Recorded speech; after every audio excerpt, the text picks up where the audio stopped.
And welcome to the Sportscast, May 22nd, 2018. And if you haven't yet, please subscribe on YouTube and iTunes. And if you are on iTunes, please leave a review so it can help us out with the rankings. And today's guest, very special guest, huge guest, we have Julian Gonzalez from BeIn Sports. He's a field reporter that covers U.S. soccer and many more. Julian, welcome to the Sportscast. Santiago, man, thank you so much, man. It's a pleasure to join you guys, and just thrilled whenever I have a chance to talk about sports, especially, of course, the beautiful game of soccer, man. Julian, can you tell us, like the audience, a little bit about yourself? What are you up to these days? Well, you know what? I've been in this business for 22 years, man. I feel like an old dinosaur when I compare myself to youngsters like you, Santiago, and it's been a whirlwind starting, my career in a small market in western Colorado back in '96, and covering the MLS in its very first season. I always kid around with like players like Marcelo Balboa, and I'm like, man, I saw what you're a youngster. I covered you. Now, he's a colleague working for Univision. It's just amazing, and how time has really flown. And from there, Colorado got us, jumped out to Fort Myers, Florida. Worked at the ABC station there. Made my dream gig working back in Miami at the CBS station in Miami, covering everything. My favorite team that makes me suffer more than any, the Miami Dolphins. And from there, jumped out to Gold TV. Gold TV, I was there for 8 years, and as an assistant news director, reporter, anchor, cleaned toilets, did everything there. And from there, I moved out from Miami out here to the West Coast, beautiful Seattle. And ever since, I've been freelance reporter for a lot of stations, almost a full-time reporter in a sense for BeIn Sports, with my main duties covering the U.S. national team, but I also do stuff. I've done stuff for CNN International and Fox Sports. So, keeping myself busy, and it's, I get paid to do what a lot of guys just dream about now, and for you also, just covering sports. One of the most, maybe one of the most memorable moments in sports, but it's not a positive one, is seeing USA being eliminated and not able to qualify to the World Cup. You were in Trinidad, weren't you? Yeah, brother, I was there, man, and I was, it's one of those moments I'll never forget. One of my top memories, maybe like you said, not maybe the best memories in my entire journalism career, was being, I was maybe 15 feet away from the USA bench and just see the dejection, and just seeing a surreal moment, I guess.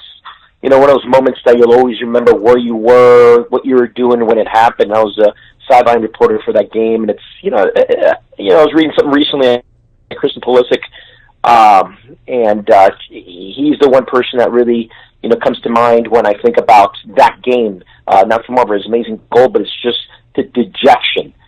Himself, Brad Gazan, some of the veteran players, out of the pitch, just in total disbelief. And, another thing I'll remember about that game, Santiago, was when the game ended, had some of the players like Brad Gazan, Alejandro Bedoya, just looking at me because I had the headset on and I could hear the other games through the studio, the Mexico game, and they wanted to know the results. And they just looking at me, asking me what was the was an update on those games, and I said, I just never forget, just saying, look, you got one more chance, and Guardado, Mexico has a free kick from outside the 18, this is your last chance in a sense, and when they looked at me, I just, shook my head from side to side, saying, nothing was, nothing came of it, the opportunity for Mexico to give them a chance to USA, and just the pain, of seeing their, the pain in their faces, is something I'll never forget, and, it's unfortunate for all of us that love the game, especially that follow USA Soccer, Santiago.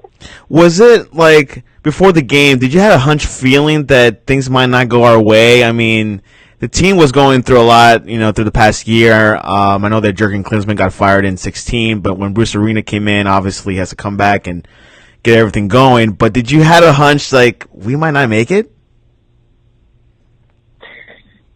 No, I think I was probably a little bit like you, that it's, you're like, they're going to win this, because I remember looking at Trinidad's side, And I'm like, God, these guys look so young. I mean, these are, guys that they just, basically maybe, working at a 7-Eleven, you think they're so young. You're like, the United States comes out serious on this pitch, which was soggy, if you might remember, because it had rained the night before, the day before. They got a good chance. But one thing I'll tell you, Santiago, is that I wasn't shocked, man, at the final result. Because of the way the United States had been playing leading up to that match. As you rightly remember, the United States, some of their games, they just didn't have that, that killer instinct. They didn't have that urgency. And Santiago, I'll tell you, and I've said this story before, and I said in our post-game show, one of the telling things for me was United States, if you might remember, played in New York to qualify against Costa Rica, and they got whooped.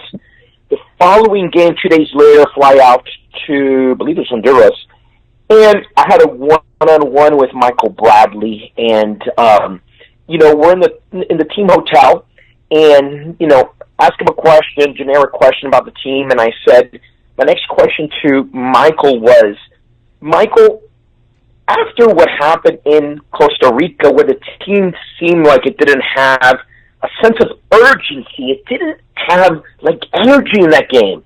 They came out Costa Rica, the Ticos, they punched their face. I didn't say quite like that, but do you feel like in coming into this game, it's kind of your responsibility and the veterans to kind of get this team back on the right track? And I'll never forget Michael, just because doing an interview with Michael is very tough, because you don't know if he's in a good mood, a mad mood. He's very serious. And he paused for 2 seconds, looked at me just straight through me. Like if he had, beams of laser beams, he would have just melted me away. He goes, I totally disagree. And I go, you totally disagree, Michael? And he goes, yeah, I totally disagree with your assessment. I think you're wrong. I think we couldn't out there. And Santiago, I'll tell you, that 1 second I said to myself, I think his idea of urgency and energy is different than mine.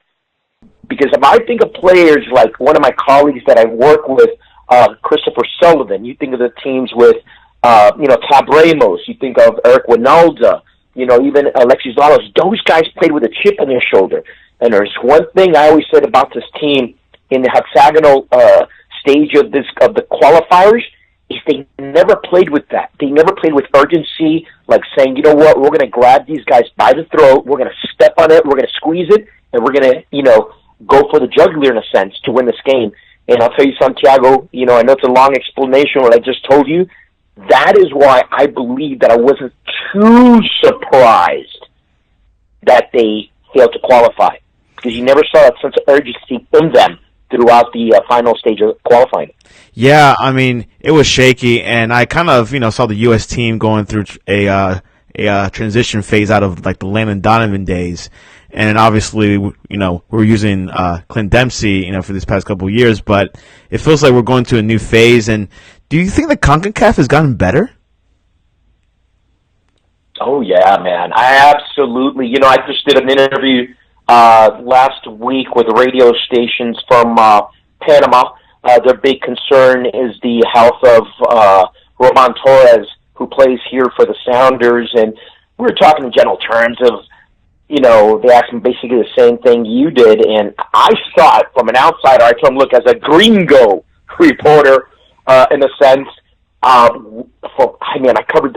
followed the United States, rather, since the 70s. I was a little boy. I remember when it was just a cakewalk for Mexico, and it's just the opportunities these players have had to play in other countries to develop their skills. Like in Panama, Roman Torres played in Colombia.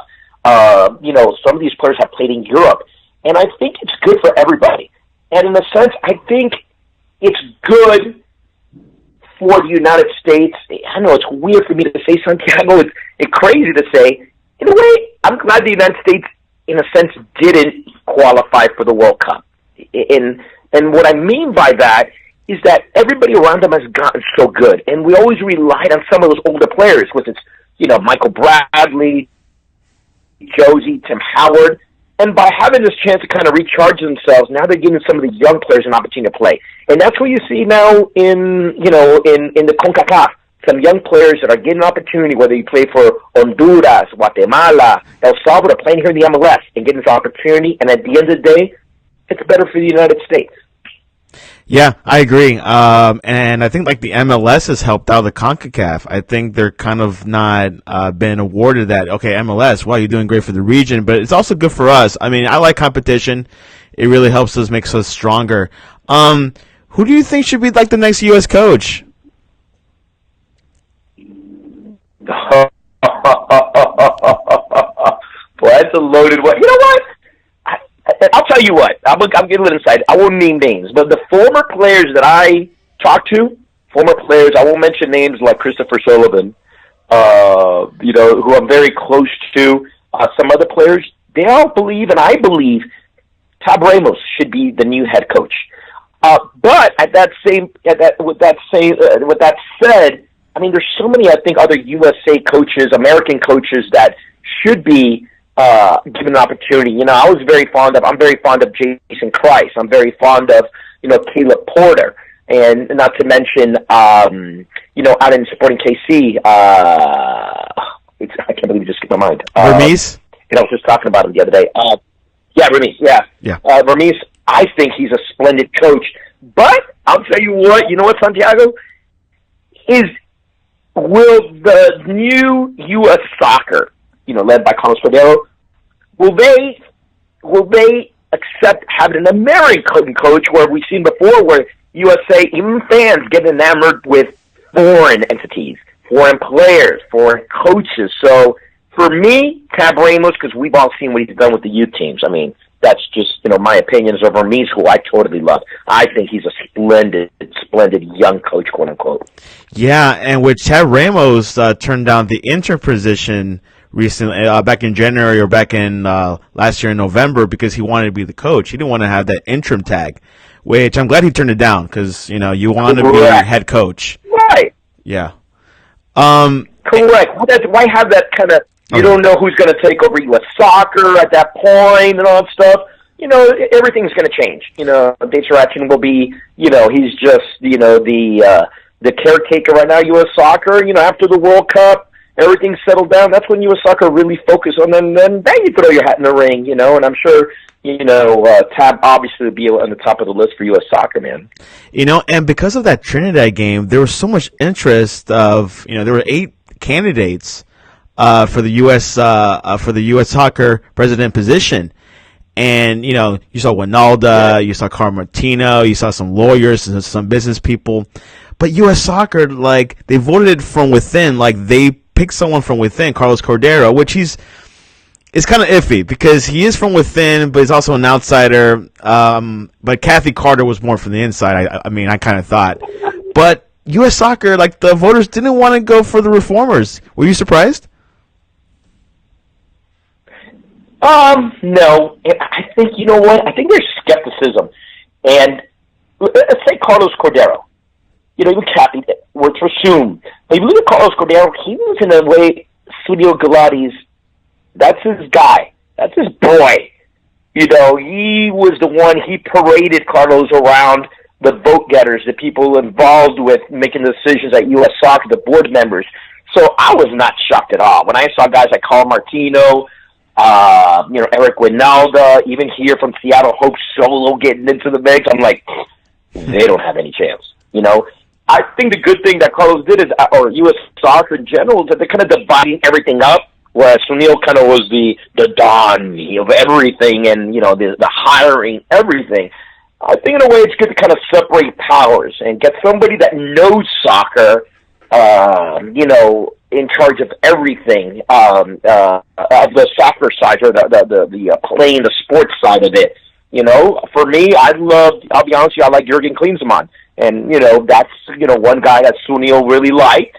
And he did pick him, so you got to give him credit for that. I know a lot of people are not enamored with Jurgen Klinsmann, but, in that sense, I thought Sunil did a good job, but the rest, I think it's good divided. Now, can Carlos Cordero kind of change people's minds because everybody still think he's part of the establishment or the swamp?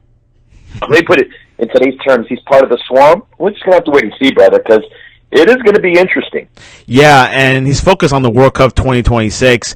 And back to Klinsmann, looking back at it, I actually liked him now more than when he had the job. It's funny because I was iffy with him, but then I heard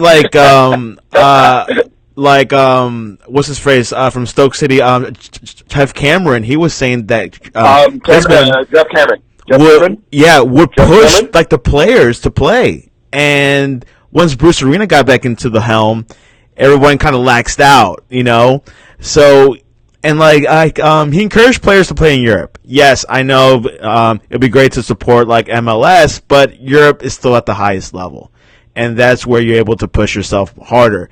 And I mean, I didn't mind for American players going to Europe. I thought it was a good thing, but now it seems it's good to stay here. And I don't know. It depends who you ask, right? You know what? I think, dude, you're totally right. You're totally right. The thing about, I think, Jurgen, one of the biggest criticism, for example, after, I'm trying to think, what game was it? Panama? No. Let me go a little bit back. A game after he got fired. I'm trying to remember what game it was. Anyways, I talked to Bedoya after the game. The problem with that he said that with Jurgen is that you never knew when you're going to play, if you're going to play, and he'd tell you a half an hour before the game started. Oh, by the way, you're going to play, and you know what? You're going to play as a number 5.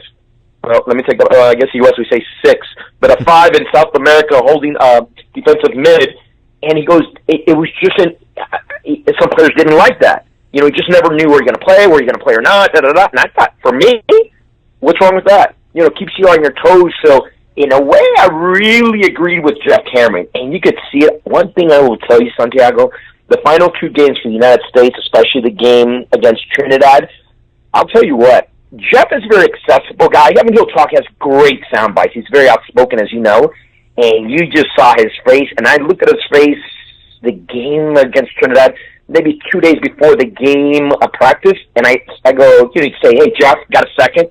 And he wouldn't even answer, which you usually, hey, man, what's going on? And I go, he's not going to start. And you could see the displeasure. So when he came out and he hit hard at Bruce Arena, I was totally surprised with that one at all. And I think as far as what you're talking about, players playing in Europe, Santiago, I don't know, man. I prefer players playing in Europe, and that's what Jurgen brought. Test yourselves. And I have a problem, I'll tell you. A lot of people might agree. I have a problem with Jordan Morris playing here in the MLS. I'll tell you what. You know what? I think he stayed here. Obviously, as you know, his dad is on the medical team here for the Sounders, and I think it was just a comfort. He has his girlfriend here, and he knows where everything is. And I like the players to be pushed, man. Go to Europe, man, and try to fail. It might not work out. Look at Bill Hamid right now playing in Denmark. He hasn't played, really, since he left DC United. But I'm the type, go to Europe, you're playing top level, and look at the players that are, going to play against Bolivia or called up for the Bolivia friendly next week. All those kids, I mean, mind you, some of those MLS teams didn't, call somebody, wouldn't let some of those players go. But you know what? Those players that are coming in from Europe are seasoned, and they, it's just at a different level. I don't know. I don't know. I prefer players going out there and test themselves against the highest competition. I agree, and I remember when DeMarcus Beasley played Champions League soccer. Clint Dempsey playing for Fulham, and then he tried with Tottenham. He did his best, even though Tottenham didn't really like him apparently at the end. But you got to push yourself. And you're right about Morris. He had the chance, but then he flipped back. And which U.S. team was the best U.S. team? My opinion was the 2009 Confed Cup U.S. team.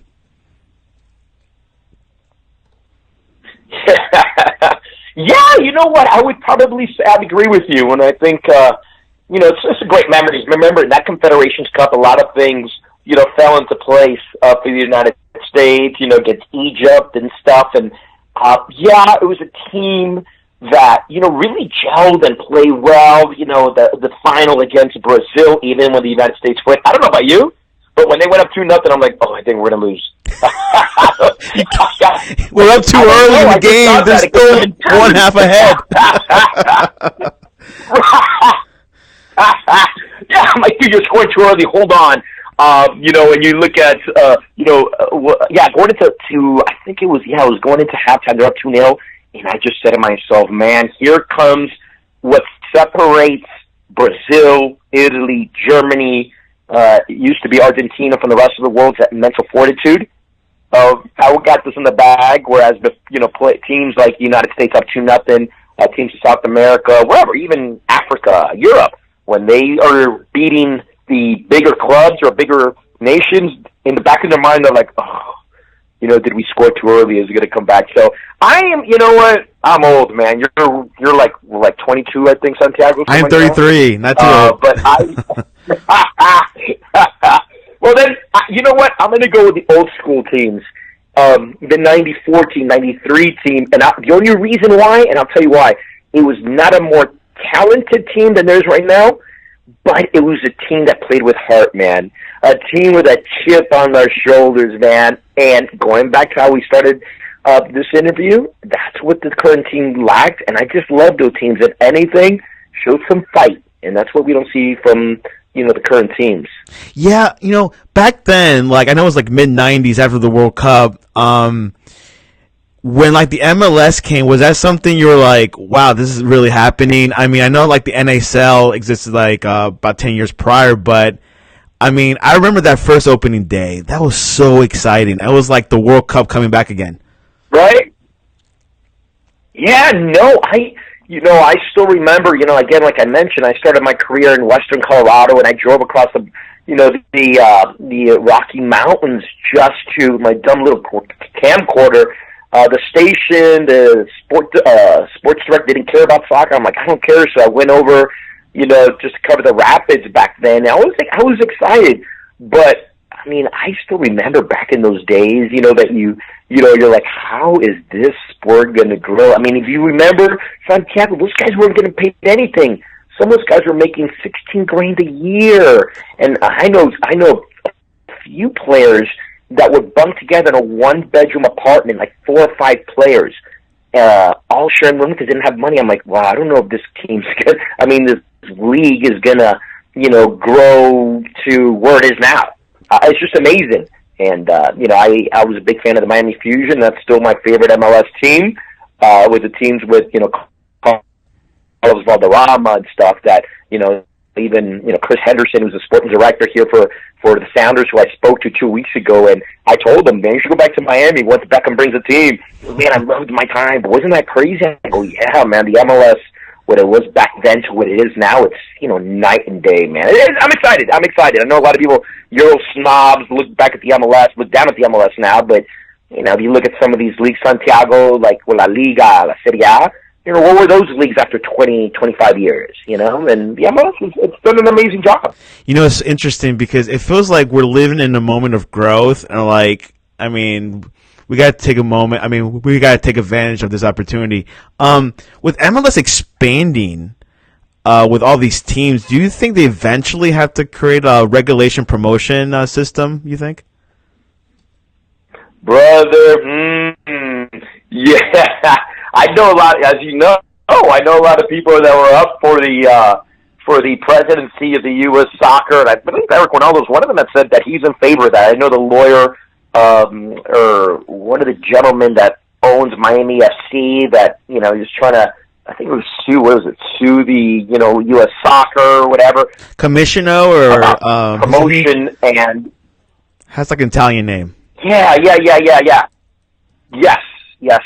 And he is Brazilian. Oh, okay. But maybe his last name, yes, Italian. I can't remember. It crosses my mind. No, but I think right. Anyways, I think in the United States it's going to be tough about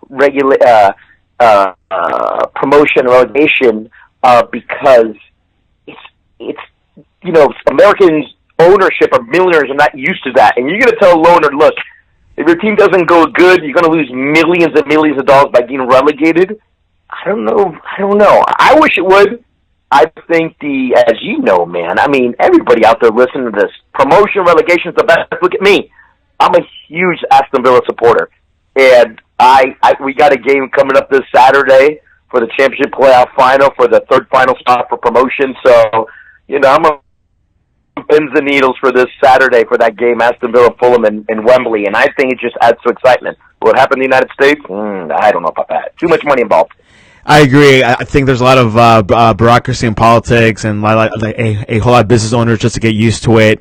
It's going to take a lot of lecturing and a lot of workshops to get that, but I don't think it'll be done.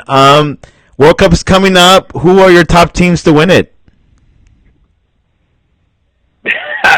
You want me to repeat what everybody's going to say? Yeah, go ahead. You know what? But I'll say, okay.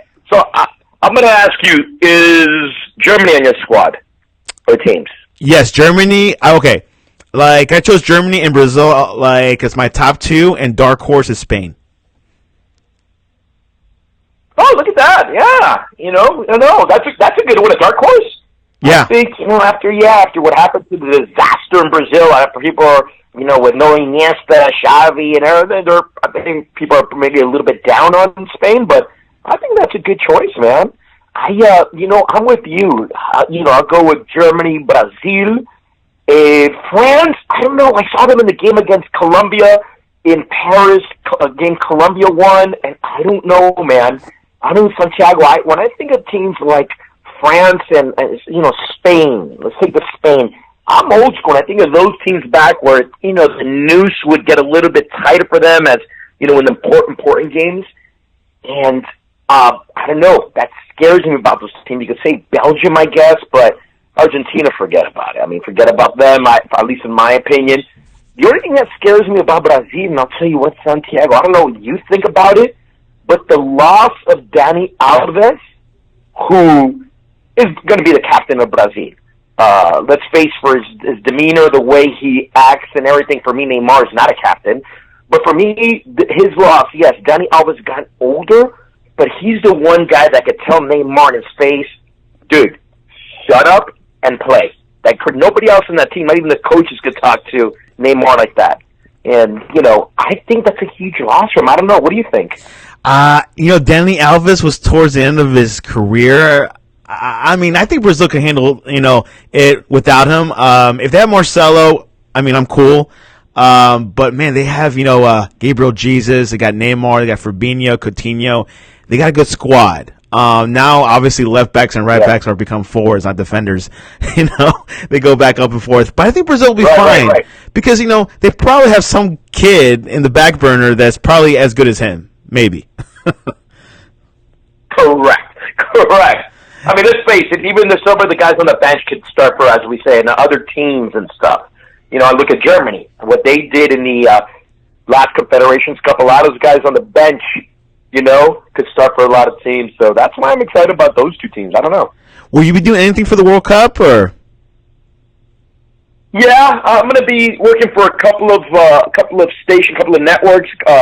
I got down in Uruguay. I also got writing something for one of their main websites down there, and something for a company up in the UK. So I'm going to be doing stuff. There's still a possibility that I might make it to Russia last second, but a lot of stuff I'm going to be based out of here. I'm going to be doing something for, hopefully for BeIn, that has to do with, some of the local stories here in the United States, some of the players that are out there that play here, and as a matter of fact, for a station in Uruguay, I'm going to interview Nico Lodero next week. So, man, I'm busy, man. The World Cup is a busy time. It's a lot of fun, as you know. Speaking about BeIn Sports, man, BeIn Sports has grown dramatically. I remember back in 2012, I was talking to Phil Shane, and he was like, yeah, it'll be first streaming, but then it'll be on DirecTV, but it slowly rolled out. But you guys have almost every league except the Premier League. So I'm really excited what's going to happen in the next couple of years. So. No, I am. It's the beauty of BeIn Sport is that I'm working for them, and it's always not only if you're not only a football fan, but if you're a fan of other non-Main Street sports, whether it's baseball, NBA, NHL, which I love the NHL. For example, here's a perfect example. America Centenario, was it 2 years ago?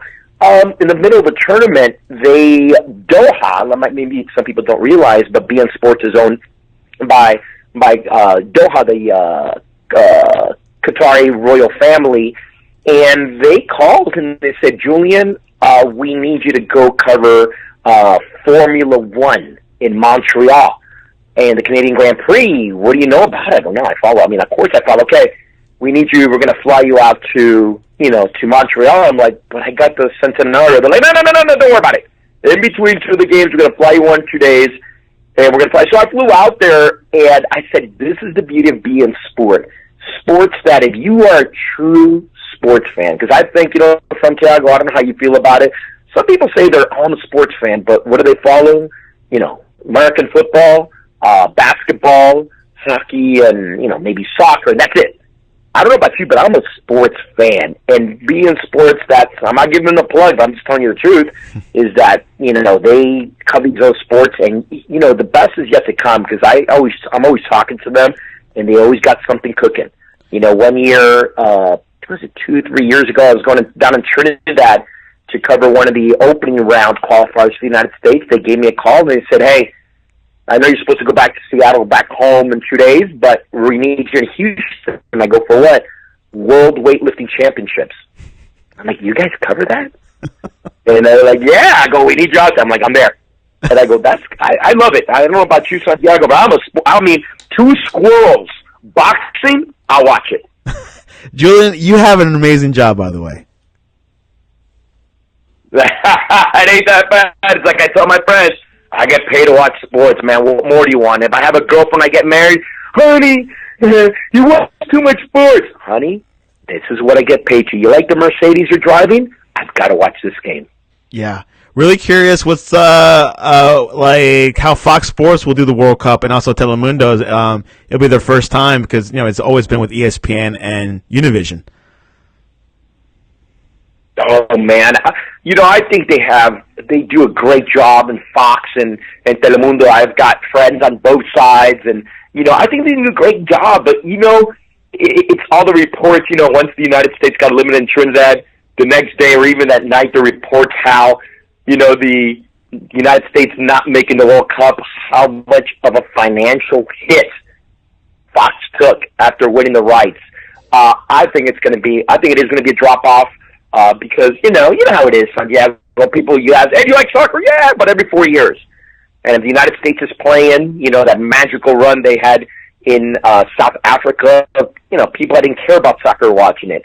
But I think those guys have such a talented team, both on Fox and Telemundo, that it's going to be great, man. At the end of the day, if you're a soccer lover, you're going to watch. And again, those two networks do an amazing job. I watch them all the time, like I'm sure you do too. Yeah, it's they're all pretty good job, and it's interesting because we have it easier here, like in the States, to watch soccer. Other parts of the world, it's difficult to watch like all the leagues. We have all the access.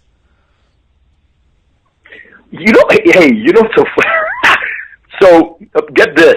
3 years ago, I went to a wedding in Berlin. The following day, I decided to take a train ride to, I went to Prague. I'm in my hotel room, and I turn on the TV. Santiago, you're not going to believe this. In the middle of Prague, it's right on the outskirts of Prague. I turn on the TV, and the first thing that pops up, Orlando City against New York Red Bulls. I was like, wow, I thought in the United States we had more access than any other place, into sports, which is the beauty of it. But I was like, when I saw that, I'm like, this is amazing, the growth of the MLS, but it is soccer. But, at the end of the day, it's like you said, here in the United States, the accessibility we have here for sports is amazing. Santiago, when I was growing up, I remember the only soccer, I like the major clubs, I love Bayern Munich. The reason is because when I was a kid in the 70s, I was a small boy, the only thing they had was, what's the name of the show? Soccer, this is German soccer, soccer made in Germany. I can't believe I got a brain fart. So back in the day, that's the only thing you'd watch. And you'd watch pay-per-view. You'd have to go to a restaurant that would show games. My parents full disclosure, are Colombian. So to watch any games from Colombia, whether it's Copa Libertadores or watching, Copa America or watching the World Cup, it was all pay-per-view. You get paid like $50, $75 to sit in a, stuffed restaurant and watch these games. And to see now the accessibility, not only soccer, but these other sports here in the United States, you really can't complain, brother. Come on. Yeah, I remember back in the day when I had to go, my parents are also Colombian, and we had to go to a bar or to a restaurant and pay $20 at the door plus food and drinks. And I remember watching the Colombia-Argentina game. It was 5-0. It was historic. And I was like, man, why did I have to go to a restaurant? Now you can sit in your couch and just watch the game. Right. And you know what? It's sad. It's funny you say that because there's a bar here in Seattle. I'll give them a quick little plug called the Georgian Dragon. It's the most, I guess, where else, if you're a true soccer fan, that's where everybody watches the game. And I was talking to one of the owners, was 2 weeks ago watching the Champions League semis, and it was an afternoon game, as you know, it was Tuesday, Wednesday, those games for semis Champions League. And I said, man, I thought there'd be more people here. And they said, you know what killed us? It's killing us, not only our bar, but other bars, and now it's so accessible to watch some of these games just at home. The same thing you said, Santiago. It's, it's easier to just stay at home where it's comfortable. And, maybe it was a Saturday game, more people will show up. And I don't know about you, Santiago, I don't know how you feel. When I want to watch a game, I like to be, in the middle, of a bar, with fans rooting. I love seeing that, man. And you can't compare that to being at home. I'm sorry, I can't. I agree. I prefer being around the people. When they score, you're jumping around and everything. But speaking about the Champions League, who do you have for this weekend? Liverpool versus Real Madrid. Brother, gosh, you know what? I think where all the betting and everything's going, I'm going to go with Real Madrid. It's just the experience, man. Prime time players, but I think Keylor Navas, I don't care what anybody says, one of the top 3 goalkeepers in the world. He's been hot. You look at what's his face, Cristiano Ronaldo. Maybe he didn't have the best semifinal series against Bayern Munich, but he's a prime time player. I don't care what anybody thinks. And it's just a more experience. I know James Milner, he's maybe a little bit iffy.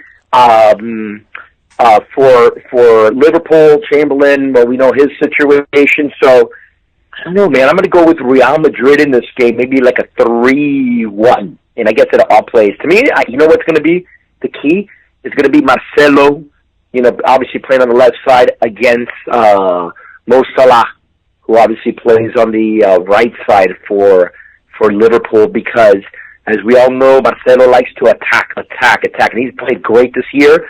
And if he leaves some space behind, which Zinedine Zidane obviously knows that, they're going to have to find a way to control him. Either Marcelo stays a little bit back and help out help out on defense. He's not the greatest defender of all time, but if he could he pushes Marcelo up and Mo gets behind him, how can he control that? I don't know. How do you see it?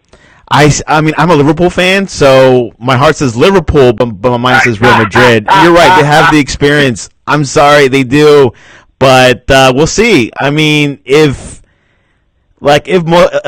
Mo Salah is the real deal, he'll show it this game, and we'll see what happens. But you are totally right. I think if if there's a stage that he could prove he's not a one-season wonder, this is going to be. And I'll be full disclosure. I said it before. Champions League final, what? I got early in the day, I got Aston Villa against Fulham, so that's all I'm concerned about. The heck with the Champions League. I don't even know what that is. Yeah, which is on the same day on ESPN Plus. Who do you have between Fulham and Aston Villa? Hey, Aston Villa with John Terry. Yes, brother. You know what? I'll admit, man, I was never a huge John Terry fan. When he played at Chelsea, but he's brought stability to that team, brother. That back line, I think the teams played, great. They didn't play a good, playoff series against Bolo. We won 1-0. Like if I played there. But Villa won 1-0 in the first leg. Second leg, it was 0-0. If they play the way they played against Bolo, they're not going to win. But I'm excited. The key for a lot of people, if they don't follow Villa, is Jack Grealish.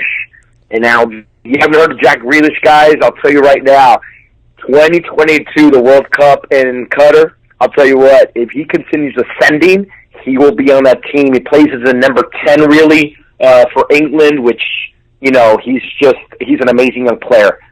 Jack Grealish, he used to be a little bit of a knucklehead just a couple of years ago. He's matured, and he's the key.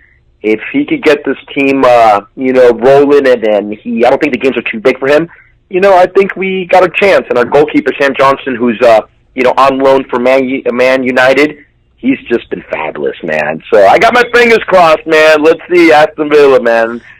Villa. Let's go Lions. Yeah, I'll be going for Aston Villa, even though Fulham was where Clint Dempsey played. But I'm going for Aston Villa.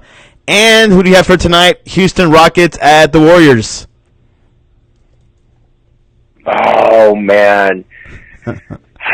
You know what? You can't go against brother. I could not go against Curry, man.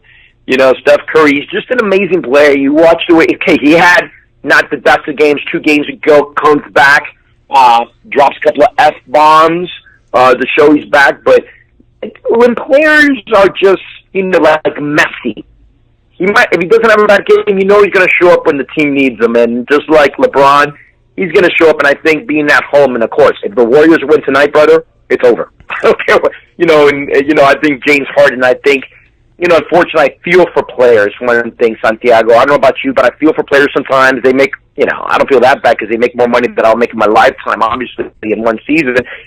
But James Harden, he's kind of showing his colors there. The biggest games when the team really needs the most, he kind of withers, brother. I don't know. How do you see that series? Because, I thought it was going to be Houston running away, but I think, I don't know. I think the Warriors are just going to take the game tonight. I'm with you. I think Harden has not come up big on the playoffs. I guess you might consider him a choker, but it is the Warriors. Good team, and I knew they were going to win it.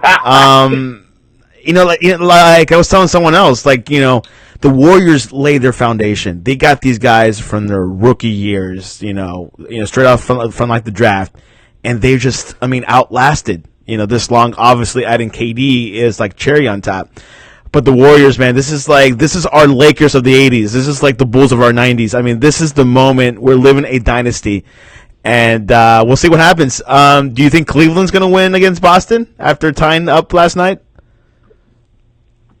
You know what? I'll tell you what. God, did you think like the Celtics, the way they played this last game, that's like me, you, 2 donkeys, and a banana peel playing.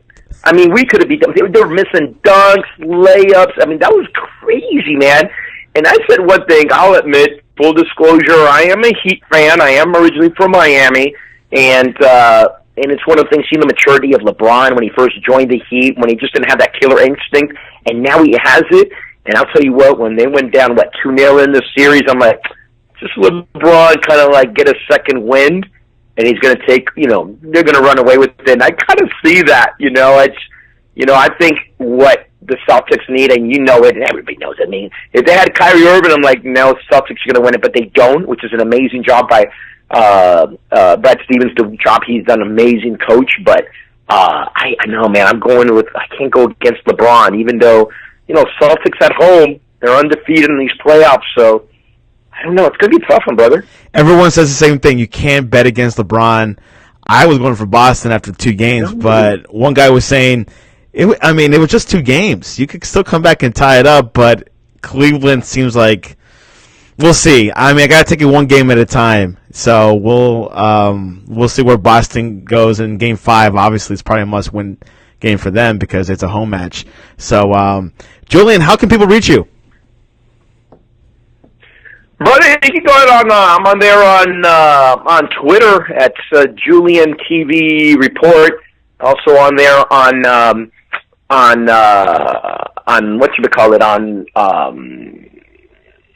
I just drew a blank because I was thinking of the NHL hockey right now. Sorry about the guy I just saw NHL hockey. Sorry, you know what? I'm a Panther fan and I'm going for Vegas because the Panthers are so stupid to get rid of their head coach a couple of years ago, and now he has Vegas in the final. So sorry about that. I had to throw that one in. I'm just frustrated right now. But you could just follow me on Julian TV Report, man, and I'm always on there tweeting some stuff.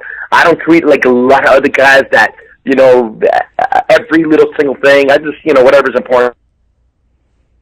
Like some of the guys out there on Twitter, like yourself that do this, 24/7. Are so much involved and do such a great job that I just throw my stupid little 2 cents in there and tell you how bad my teams are and how much they make me suffer. Like the Dolphins and the Marlins and everybody else. Man, my teams suck.